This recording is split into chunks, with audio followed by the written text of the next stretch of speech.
마태복음 1장 17절의 말씀 우리 다 같이 읽겠습니다. 시작. 그런즉 모든 대수가 아브라함부터 다윗까지 14대요 다윗부터 바벨론으로 사로잡혀 갈 때까지 14대요 바벨론으로 사로잡혀 간 후부터 그리스도까지 14대더라. 아멘. 주님 고맙습니다. 오늘도 우리의 왕 되신 하나님 앞에 무릎 꿇고 엎드립니다. 주께서 선포하시는 이 말씀이 우리를 통치하고 우리를 지키며 우리를 이끄시는 말씀이 되게 허락하여 주시옵소서. 하나님, 우리의 힘으로 할 수 없사오니 주의 성령으로 함께하여 주셔서 하나님의 선포되는 이 말씀 앞에 온전히 순종하는 복을 누릴 수 있게 허락하여 주시옵소서. 예수님의 이름으로 기도합니다. 아멘. 자, 오늘 여러분은 이 예배를 드리고 계시는데 이 예배를 성령으로 드리고 계십니까? 아니면 육체로 드리고 계십니까? 우리 목사님 또 무슨 설교하려고 또 초반부터 저러고 있나, 이런 표정이 보입니다. 사도 바울은 갈라디아서 3장 3절에 성령으로 시작하였다가 이제는 육체로 마치는 자들을 향해서 어리석음을 그렇게 책망했습니다.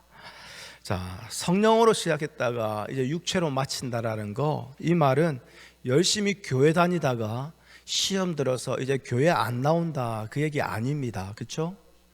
옛날에는 열심히 기도하고 봉사했는데 이제는 나이 들어서 더 이상 그렇게 기도하지 못하고 봉사하지 못하는 거, 그거 말하는 거 아닙니다. 십자가의 은혜로 말미암아 예수님을 알게 됐고 믿었는데 어느 순간 그 믿음 생활이 이제는 받은 은혜에 우리가 보답을 해야 한다, 믿음만큼 그에 합당한 생활을 해야 한다고 하면서 예수님이 기뻐하실 만한 행동을 내가 만들어 보겠노라, 내가 해보겠노라, 그게 바로 성령으로 시작하였다가 육체로 마치는 어리석음인 거죠.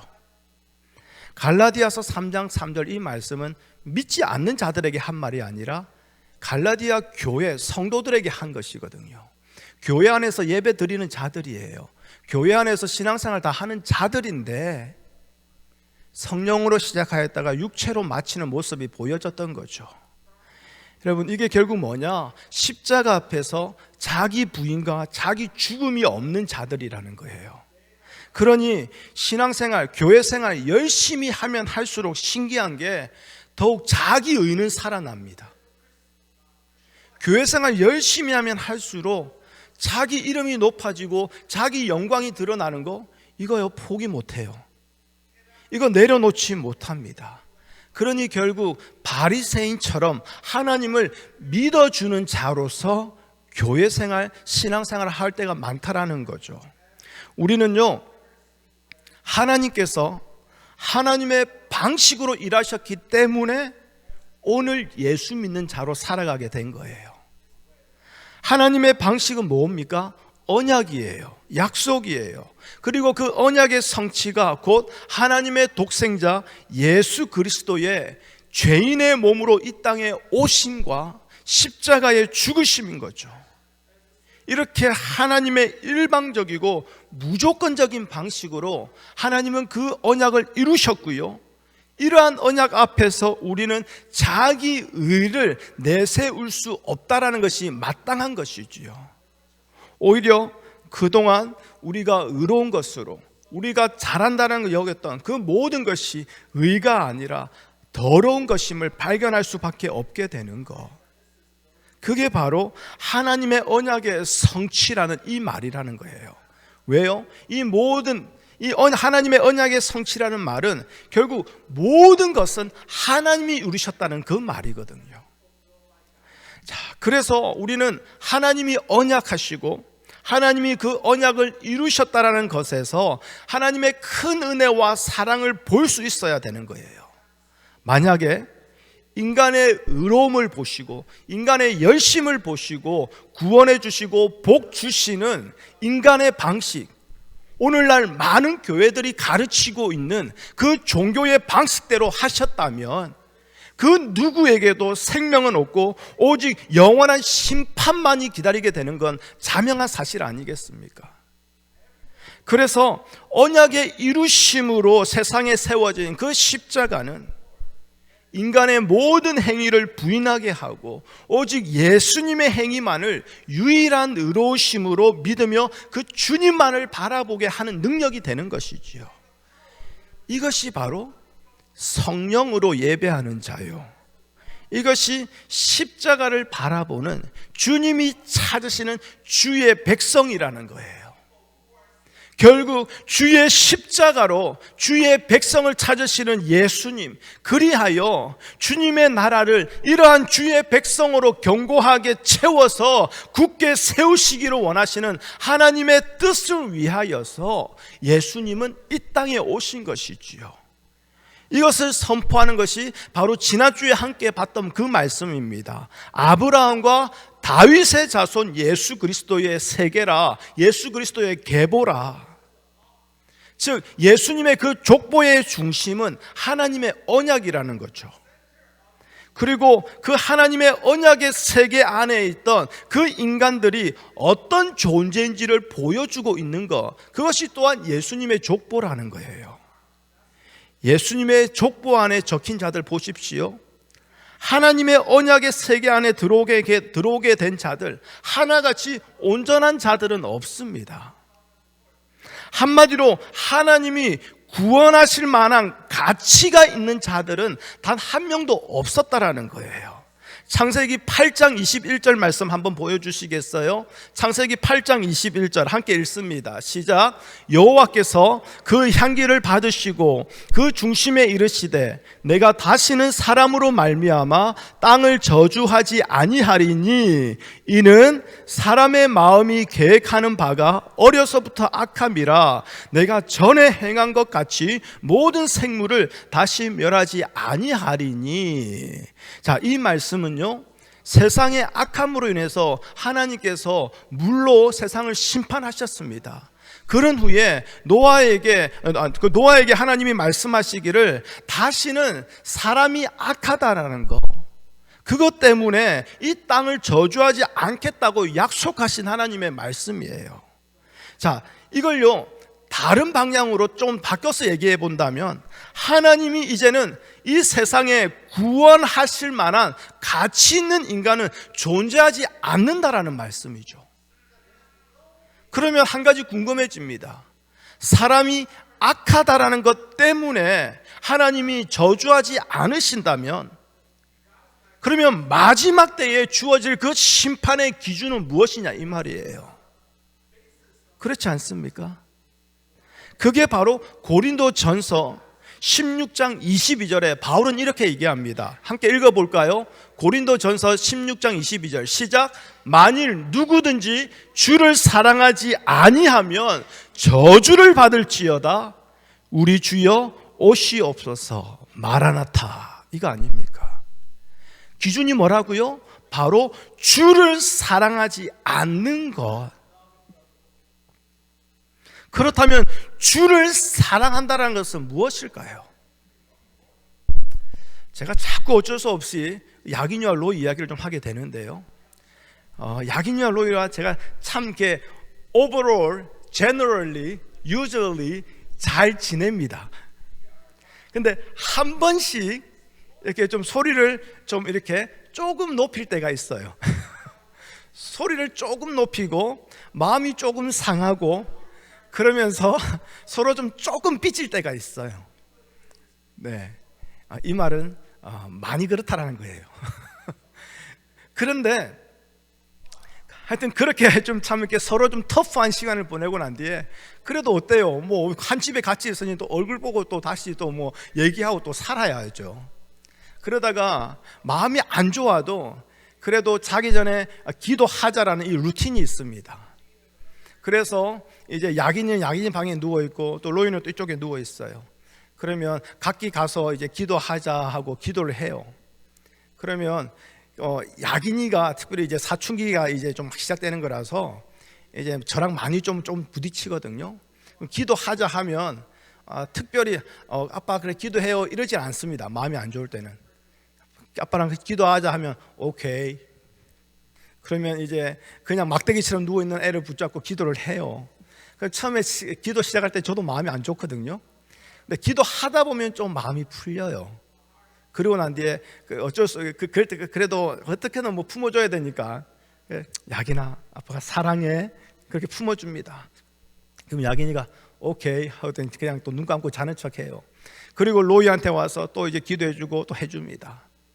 그리고 난 뒤에 조금 있다가 다시 야긴이한테 다시 가봐요. 그럼 야긴이 이미 잠들어 있거든요. 그러면 저는 그 야긴이를 한참 쳐다봅니다. 그러면서 제 스스로 이제 저의 모습을 이제 또 돌이키는 거죠. 이렇게 연약한 애인데, 이렇게 어린 애인데, 내가 뭘 그렇게 아빠의 자존심을 세운다고, 아빠의 말의 권위를 세운다고 그렇게 소리 지르고 그렇게 했던가. 그래서 아이 얼굴을 한참 쳐다보고 다시 아이 얼굴을 만지고 또 아이 얼굴을 또 쓰다듬습니다. 그러면서 미안하다고 혼자 얘기하고 또 다음날 아침이 되면 야긴아 하면서 또 안아줍니다.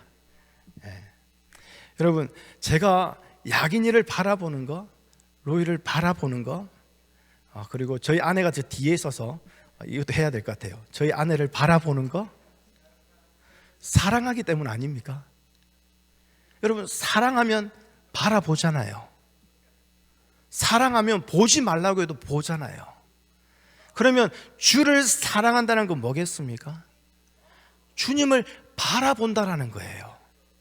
그런데 주님을 어쩔 수 없이 바라보는 게 아니라 바라보게끔 되는 일들이 우리 안에 생겨나야 된다라는 거예요. 그게 뭡니까? 내 인생이 잘 풀어지는 거요? 내 자녀가 잘 되는 거요? 그게 아니라는 거예요. 내가 악한 존재라는 것을 알게 되는 거예요. 내가 생명이 마땅한 자가 아니라 죽음이 마땅한 자, 저주가 마땅한 자, 주님이 아니고서는 살 수 없는 자, 그런 내 자신을 먼저 알게 되는 거예요. 그래서 이러한 나를 위해서 이 땅에 오셔서 나의 모든 악함을, 모든 죄를 대신하여서 십자가에 죽으신 그 예수님을 바라보게 되는 거, 이게 바로 주를 사랑하는 거,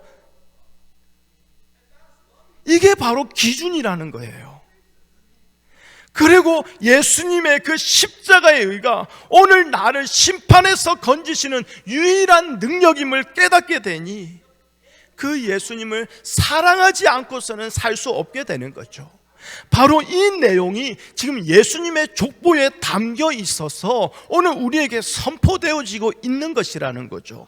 오늘 17절 말씀 다시 한번 더 읽어볼까요? 시작. 그런즉 모든 대수가 아브라함부터 다윗까지 14대요 다윗부터 바벨론으로 사로잡혀 갈 때까지 14대요 바벨론으로 사로잡혀 간 후부터 그리스도까지 14대더라. 자, 성경은 아브라함부터 예수 그리스도까지 계보를 세 그룹으로 나눕니다. 근데 각 이치 그룹마다 14대로 잘라서 그렇게 기록되어져 있어요. 그런데 성경이 지금 14대라고 말하고 있지만요, 사실 이 계보는 14대가 실질적으로 맞지가 않습니다. 일단 6절에서부터 마태복음 1장 6절에서부터 11절을 보면 다윗부터 바벨론으로 사로잡혀 갈 때까지 14대를 기록하고 있지만 사실은 그렇지 않다라는 거예요. 자, 말씀을 한번 보여주시겠어요? 파워포인트 넘겨주세요. 자, 1장 8절을 보면요, 요람이 우시야를 낳았다고 돼 있어요. 그렇죠? 마태복음 1장 8절에 보면 요람은 우시야를 낳았다고 돼 있지만요, 한 번 더 클릭해 주시겠어요? 실질적으로 성경의 그 역사를 보면 요람과 우시야 사이에는요, 아시야와 아달랴와 요아스와 아마샤가 들어가 있어요. 그러니까 요람 이후에 바로 우시야가 나오는 게 아니라 요람 이후에 아시야가 나와야 돼요. 그리고 아달랴와 요아스와 아마샤가 차례대로 나와야 되는 거죠. 그런데 이 4명이 지금 빠져 있어요. 이해되십니까? 그리고 11절을 보실까요? 11절을 보시면 요시야는 여고냐와 그의 형제를 낳았다고 하지만요, 한 번 더 눌러주시겠어요? 실제로는 요시야 이후에는 여호아하스와 여호야김이 있습니다. 이 두 명이 또 빠진 거예요. 자, 또한 바벨론으로부터 이거한 후에 그때 또 계보가 또 14대라고 돼 있습니다. 자, 바벨론 포로의 역사는요 12절부터 시작되고 있는데요, 12절에 보면 여고냐라고 말하고 있습니다. 이 여고냐는 누구냐? 바로 여호야긴 왕을 말하는 거예요. 여호야긴. 자, 그런데 예레미야 22장에 가보면요, 여고냐, 바로 이 여호야긴은 자식이 없는 자라고 돼 있어요. 자녀가 없는 자예요. 그런데 자, 오늘 우리 마태복음 본문을 보면요, 이 여고냐가 스알디엘을 낳았다라고 말하고 있어요. 그런데 누가복음에 가면 또 예수님의 족보가 나오거든요. 누가복음 3장 27절 말씀 보여주시겠어요? 누가복음 3장 27절 보면 지금 마태복음의 족보는 위에서부터 쭉 내려오는데 누가복음의 족보는 밑에서부터 쭉 하나님까지 올라가는 족보예요. 그래서 그 위는 스룹바벨이요, 그 위는 스알디엘이요, 그 위는 네리요 되어 있습니다. 자, 마태복음에서 자, 스알디엘의 아버지가 여고냐로 되어 있거든요. 왜냐하면 여고냐가 스알디엘을 낳았다고 하니까. 그런데 누가복음에서 3장의 족보에 보면요, 스알디엘의 아버지는 네리였다라는 거예요. 그러니까 이 사람들이 다 지금 빠져 있다라는 겁니다. 그리고 스알디엘이 스룹바벨을 낳았다고 했는데요, 역대상 3장에 가보면 스알디엘이 브다야를 낳았고 브다야가 스룹바벨을 낳은 거예요. 중간에 또 브다야가 또 빠져 있어요. 자, 이 마태복음의 족보는 여러분 보시면 알겠지만 의도적으로 누군가를 제외한 거예요. 의도적으로 그 족보에서 사람을 빼낸 거예요. 그리고는 억지로 14대로 맞추고 있어요. 14. 자, 왜 이렇게 마태복음의 족보가 기록되어 있는가? 사실 이것을요, 지금까지도 명확하게 답변을 해놓은 신학자나 목회자나 성경학자들이 아직 없습니다. 그런데요, 가장 많이 받아들이는 견해가 있어요. 그게 뭐냐? 넥스트 슬라이드를 한번 보여주시겠어요? 자, 이게 히브리어예요.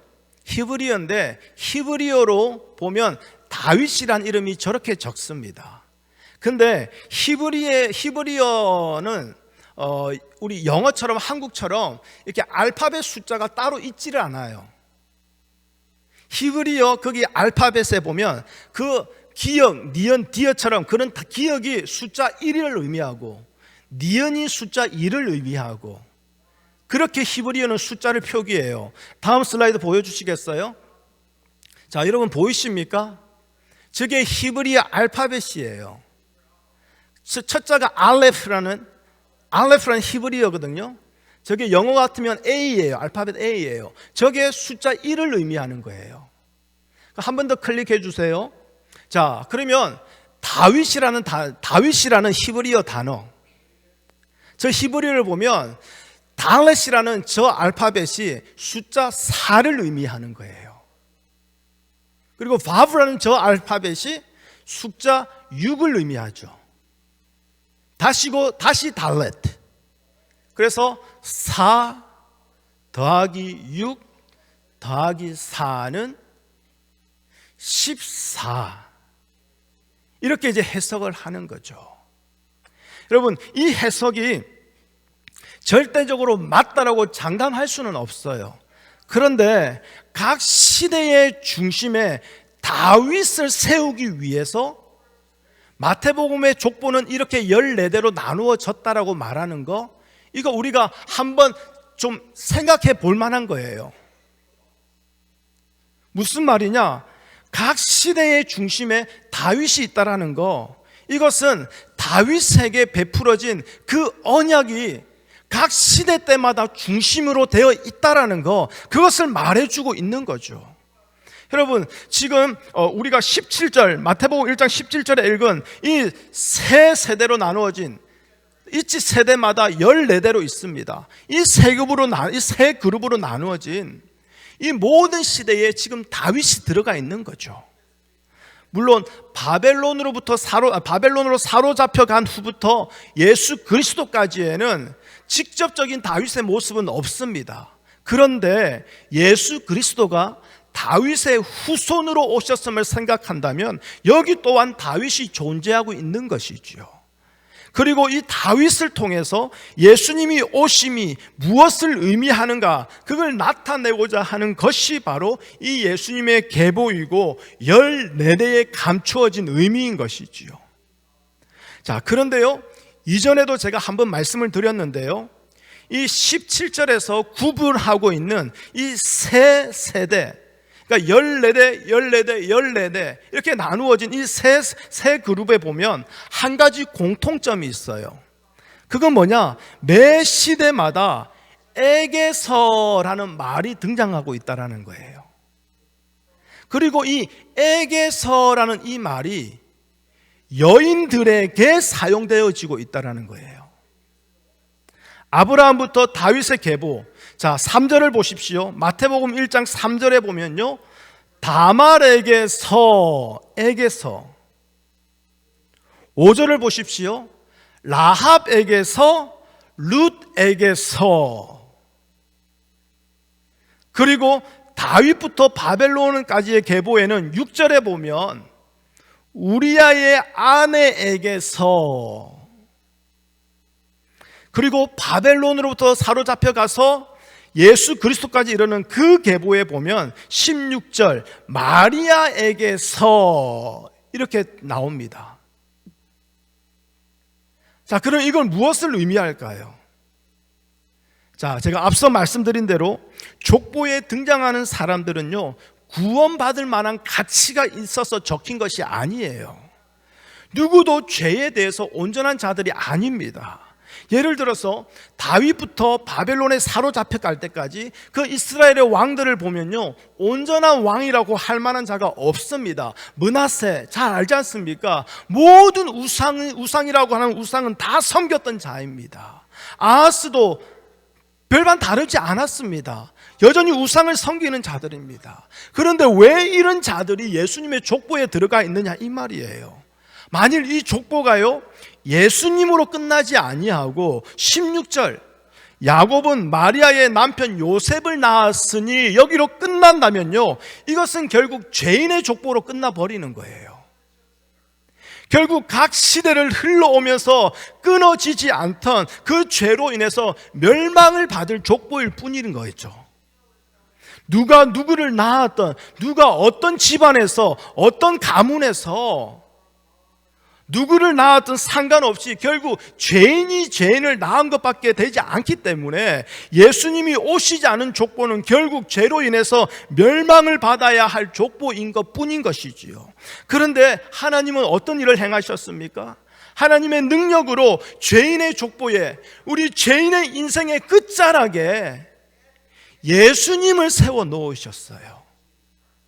이것이 바로 언약의 성취인 거예요. 죄인의 인생의 끝에 예수님이 계심으로 인해서 영원한 사망이 생명으로 바뀌게 되는 것 아닙니까? 이 언약의 성취가 곧 하나님의 뜻이요 열심이며, 이러한 하나님의 열심이 보여지고 있는 것이 바로 이 에게서라는 이 단어에 담겨 있는 거예요.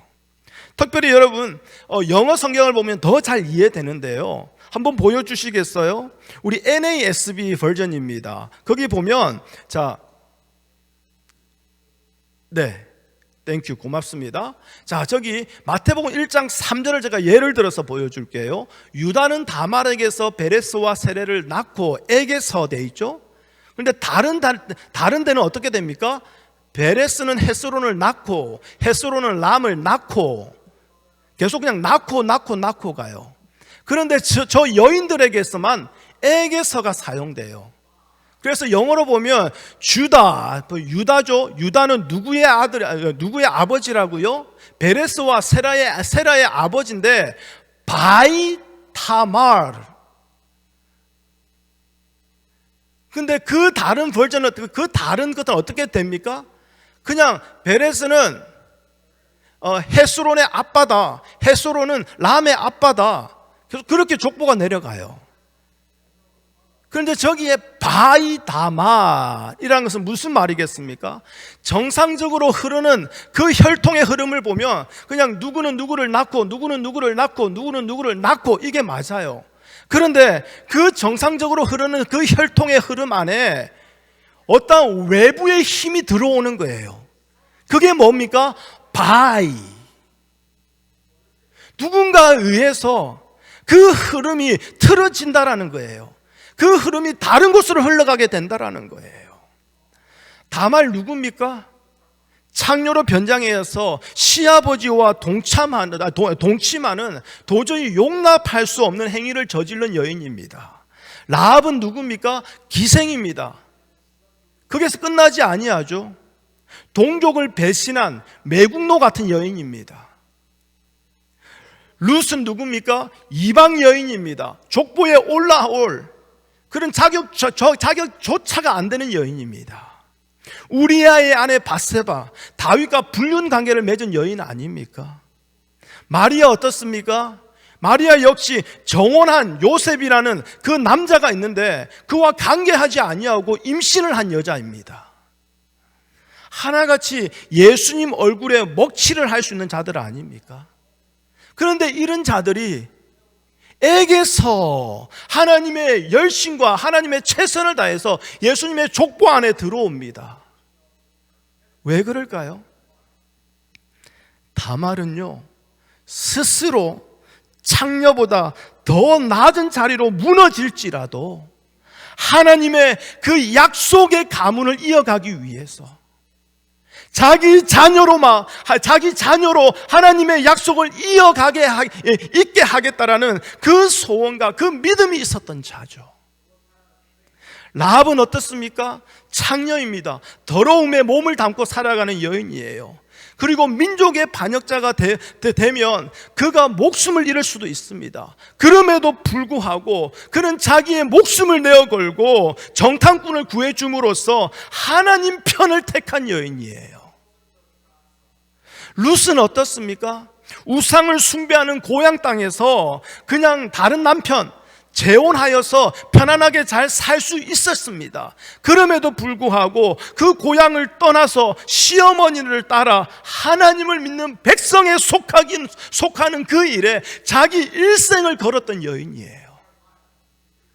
그래서 아브라함부터 다윗까지 이 세대에 다말과 라합과 룻이 등장하지 않았다면, 하나님이 그들을 억지로 그 안에 끼워 넣지 아니하셨다면 아브라함의 족보는 다윗으로 이어지지 않게 되는 것이지요. 물론 아브라함의 혈통은 계속 이어졌을 거예요.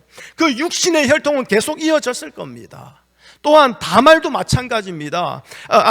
유다와 동침을 하지 않았다고 해도 그 시아버지 유다가 다른 여인과 결혼해서 아이를 낳을 수도 있었을 거예요. 그런데 그 혈통이 다윗이라는 그 왕으로 이어지지 않게 된다라는 거죠. 또한 아브라함의 육체적인 혈통이 계속 이어진다고 한들 그것은 결코 구원의 능력이 되는 것이 아니기 때문에 생명과는 아무런 상관없는 멸망의 족보로 끝나는 것뿐 아니겠습니까? 자, 다윗이 등장하면 달라질까요?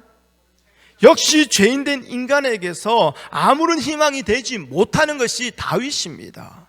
자, 다윗 역시요, 이스라엘을 구원으로 인도할 만한 온전한 왕이 아니에요. 그걸 어디서 나타내고 있습니까? 그것을 밧세바라 하지 아니하고 우리아의 아내 밧세바로 설명하는 이 말씀 안에 담겨져 있는 거예요. 왜냐하면요, 이 말은요, 우선 다윗의 죄를 먼저 드러내는 말입니다. 우리아의 아내 밧세바, 이게 다윗의 죄를 먼저 드러내지 않습니까? 그러면서 그와 동시에 또 다른 것을 보여주고 있는데, 그게 뭐냐? 자신의 죄를 감추기 위해서 아내 밧세바와 동침을 하라는 그 달콤한 다윗 왕의 명령을 듣지 아니하는 우리야. 하나님의 말씀에 순종한 그 우리야. 그런데 결국 억울하게 전쟁터에서 희생을 당하게 되지 않습니까? 그 우리아의 희생 정신을 드러내고 있는 말인 거예요. 그리고 난 뒤에 하나님은 우리아의 아내에게서 하나님의 사랑을 입은 자라는 그 이름을 가진 솔로몬을 낳게 하시지 않습니까? 그러면 다윗의 희망은 뭐냐? 하나님의 사랑을 입는 것이라는 거예요. 하나님은 그 사랑을 다윗에게 희생당한 우리아와 같은 예수 그리스도의 오심으로 성취될 것임을 여기에서 드러내고 계시는 거죠.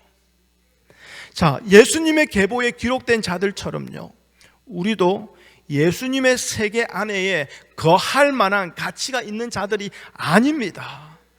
이러한 우리에게 하나님은요, 온전하고 영원한 왕을 보내셨습니다. 그분이 바로 예수 그리스도이신 거죠. 그래서 예수님의 계보는 예수 그리스도로 마무리되는 거예요. 죽어야 할 인간이 생명을 얻게 되는 것은 하나님께서 약속하시고 그 하나님의 약속을 오직 예수 그리스도를 통해서 이루심으로 말미암아 되어지는 것, 이것을 믿으라는 겁니다. 이것은 예수님 이후에 아니면 예수님 외에 그 생명의 언약을 이룰 또 다른 인간이 존재하지 않는다라는 거, 예수님 외에 그 생명의 언약을 이룰 만한 또 다른 인간의 행함은 존재하지 않는다라는 거, 바로 그걸 선포하는 거 아닙니까? 성탄절, 크리스마스라고 하면 다들 사랑과 기쁨의 계절이라고 합니다. 네, 맞습니다. 하나님의 사랑이 죽음의 족보요 멸망의 족보인 우리에게 부어진 거예요. 바로 이 세상에 예수님을 보내신 것으로 말입니다. 이 사랑이 죄인된 우리에게 능력이 되는 것이요, 그래서 성도된 우리는 하나님의 이 능력에만 마음을 두게 되는 것이지요. 이것이 바로 주를 사랑하는 것이요, 이것이 바로 주께서 찾으시는 주의 백성인 것이지요. 그래서 이 성탄절이 기쁨이 되는 것은 예수님 오심 자체가 우리 인생에게 에게서라는 하나님의 간섭하시고 인도하시는 그 은혜와 능력이 부어지는 순간이요, 그 하나님의 능력이 부어짐으로 말미암아 결국 우리 자신을 부인하게 되는 그 은혜의 순간이요, 우리 자신을 죽이는 능력의 순간이 되어지기 때문인 것이지요. 나에게 자랑할 것이 없음을, 내가 살 자격이 없는 자임을, 지금 당장 죽어도 마땅한 존재에 불과할 뿐임을 고백할 수밖에 없게 되는 것, 그게 바로 이 땅에 오신 예수님의 성탄이요, 이 모든 것을 완벽하게 이루신 그 십자가의 능력이 바로 우리를 이러한 고백으로 이끌어가게 하는 것이지요. 제가 부탁드리겠습니다. 예수님의 족보 앞에서 우리의 모든 것은 부인되어질 수 있기를 바랍니다. 14대, 14대, 14대 모든 세대가 하나님의 언약이 중심이 되고 그 언약을 이루신 하나님의 능력에 이끌려 온 세대처럼 우리 역시 하나님의 언약, 하나님의 말씀을 이루시는 하나님의 능력에 붙들려 있다라는 것, 이것을 알기에, 이것을 우리는 볼 수 있기에 두려울 것이 없는 자로 이 땅을 살아가게 되는 거 아니겠습니까?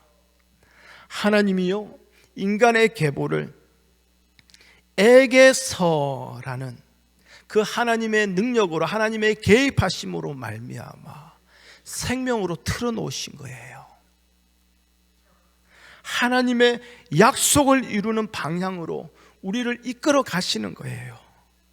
우리 인생은 하나님의 뜻을 이루는 방향으로 이끌려 갈 수밖에 없습니다. 이것이 바로 하나님의 선하심이요, 이러한 하나님의 선하심을 믿는 주의 백성이라면 모든 것을 하나님께 맡기고 하나님의 일하심에 기대를 가지고 살아가게 되지 않을까요?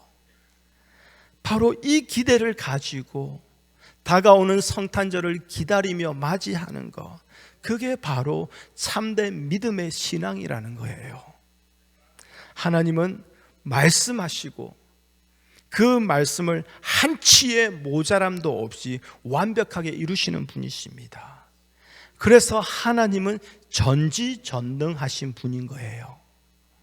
14대마다 어둠과 죽음만이 가득한 우리의 족보였어요. 우리의 삶이었어요. 그런데 그때마다 하나님은 간섭하셔서 에게서를 통해서 믿음을 부어주시고, 그 믿음으로 말미암아 내가 하나님 앞에서 얼마나 악한 자인지를 보게 하시고,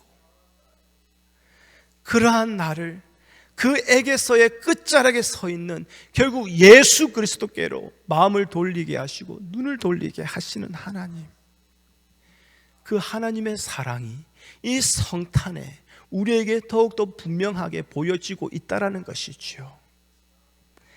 그래서 우리가 성탄을 맞이하면서 우리가 해야 될 건 다른 거 없어요. 예수님의 십자가에게서 생명을 발견하는 겁니다.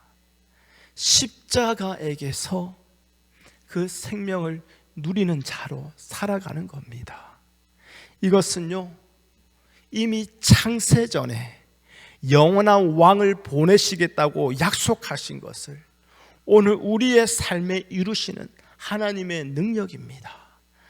이 하나님만이 우리의 능력이 되는 것이지요. 이 하나님의 능력을, 이 하나님의 사랑을 여러분 믿으시고 깨달으시고 누리시면서 사는 복된 성도가 될 수 있었으면 좋겠습니다. 기도합니다. 주님 고맙습니다. 14대로 하나님은 인간의 족보를 나누십니다. 그리고 그 족보마다 하나님의 언약을 중심으로 이끌어 가십니다. 그 족보마다 에게서를 통하여서 하나님은 죽음으로 향한 우리의 인생을 생명으로 틀어 놓으십니다. 멸망이 당연한 우리의 인생을 생명으로 바꾸어 놓으십니다. 그 하나님의 능력이 오늘 우리에게 임하고 있습니다. 말씀하시고 그 말씀하신 대로 이루시는 하나님의 능력, 내 삶에 그대로 이루어지기를 원합니다. 내 뜻이 아니라 하나님의 뜻이 그대로 이루어지는 성탄이 되기를 원합니다. 그 성탄절을 기다리며 준비하기를 원합니다. 그 성탄절을 맞이하는 참된 믿음의 성도로서 다가오는 한 주도 살아낼 수 있기를 원합니다. 하나님, 우리 다가오는 한 주에 하나님의 에게서를 통하여 끊임없이 하나님 앞에 붙잡힌 자로 살아가게 도와주시옵소서. 예수님의 이름으로 기도합니다. 아멘.